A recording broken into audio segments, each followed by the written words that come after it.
Shuhei Sakata is a feared and highly skilled hitman operating in Shinjo City, Japan. Known for his unmatched ability to single-handedly eliminate waves of dangerous enemies, he has built a reputation as an unstoppable force.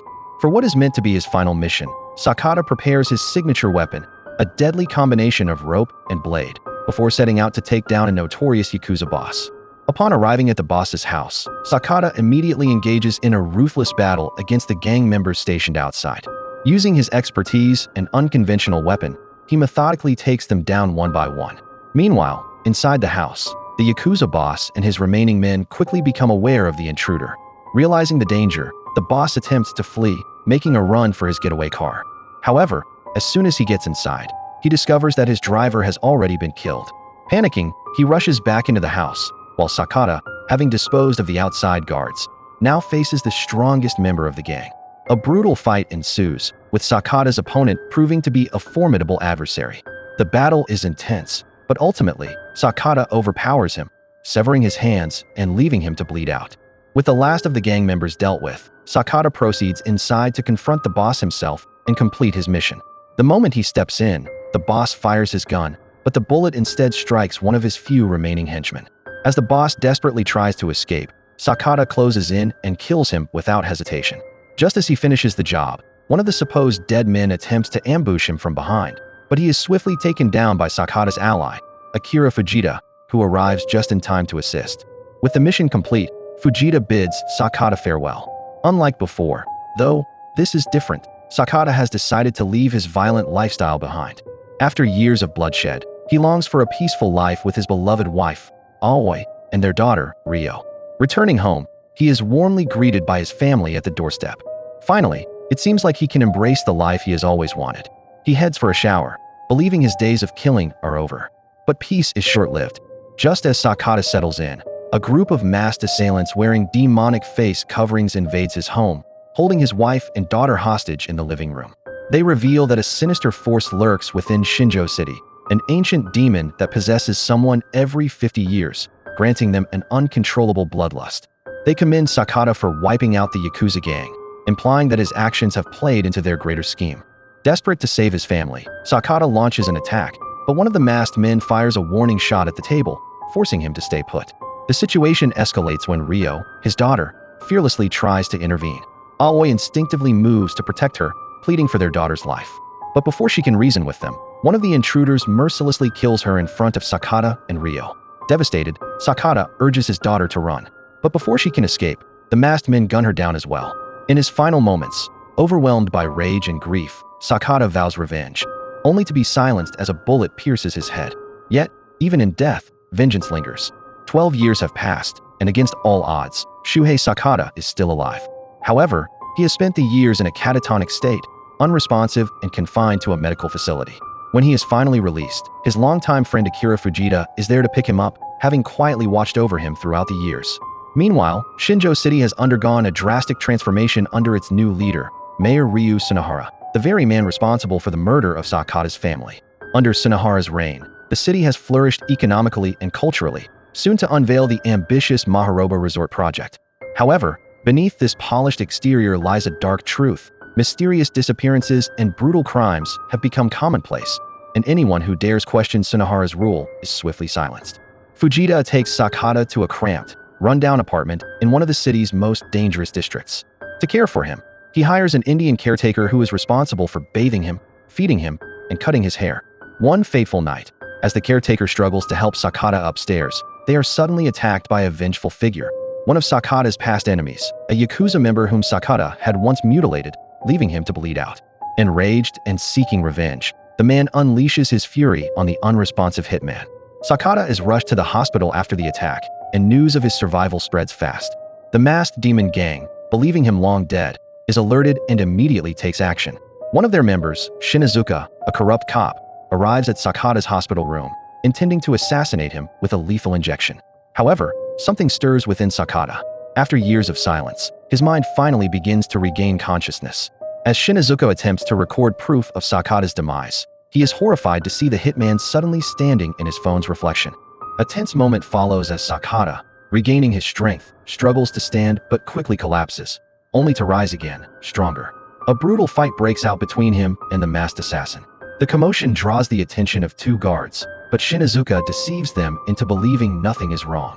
Then, in an instant, he kills one of the guards while the remaining one reveals himself to be working with him. Moments later, a doctor enters to check on Sakata, only to be immediately murdered. However, Sakata fully awakens, now back to his former self. A violent battle erupts in the hospital room, culminating in Sakata strangling Shinizuka to death and throwing the other assassin out of a window.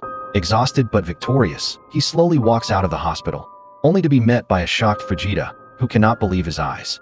As Sakata steps outside, memories of his wife and daughter flood back, reigniting his desire for vengeance.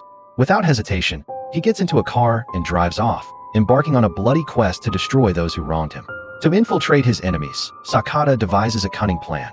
He pretends to be dead and arranges for his body to be delivered to the demon gang. His allies transport him in a coffin, but once inside, Sakata springs to life, engaging in a ferocious battle with one of the masked men responsible for his family's slaughter. One by one, he brutally eliminates the gang members. However, before he can fully escape, the masked enemy detonates explosives, attempting to kill him along with the entire building. Believing Sakata is dead, the assassin contacts his boss to confirm the job is done.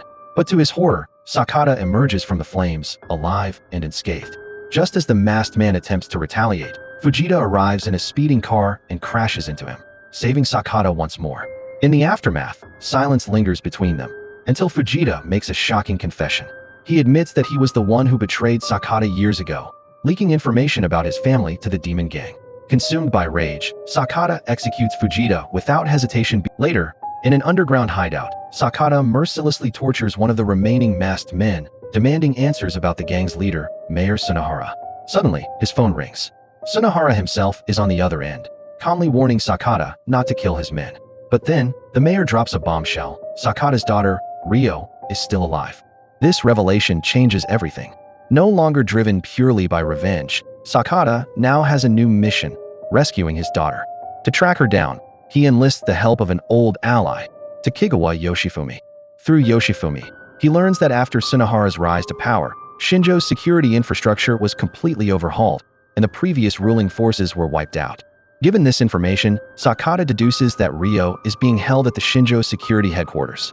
Determined, Sakata launches an all-out assault on the heavily guarded complex, slaughtering every enemy in his path. When he finally reaches her apartment, he is unaware that Ryo has been living a seemingly normal life as a high schooler. However, she is under the protection of a key demon gang member, one who has sinister intentions, planning to exploit her once she comes of age. As Sakata storms the apartment, a fight breaks out between him and Ryo's so-called guardian. Amidst the chaos, Ryo seizes the opportunity to escape, armed with a bow and arrow. But after 12 years, she does not recognize Sakata as her father. Confused and frightened, she fires an arrow directly into his shoulder, causing him to stumble backward. In the ensuing scuffle, her guardian managed to push him out of a window. Subsequently, the hitman is forced to flee and heal with the help of Yoshifumi. Mayor Sunahara contacts him on the phone and invites him to the Maharoba resort to save his daughter and end the cycle of revenge bounding them both. Sakata makes a quick stop at his old lair, arming himself with his old rope and blade weapon before embarking on the final mission. While Ryo is kept hostage in the Maharoba, the protagonist cuts through hordes of men on different floors until he confronts the same masked man, Ryo's guardian.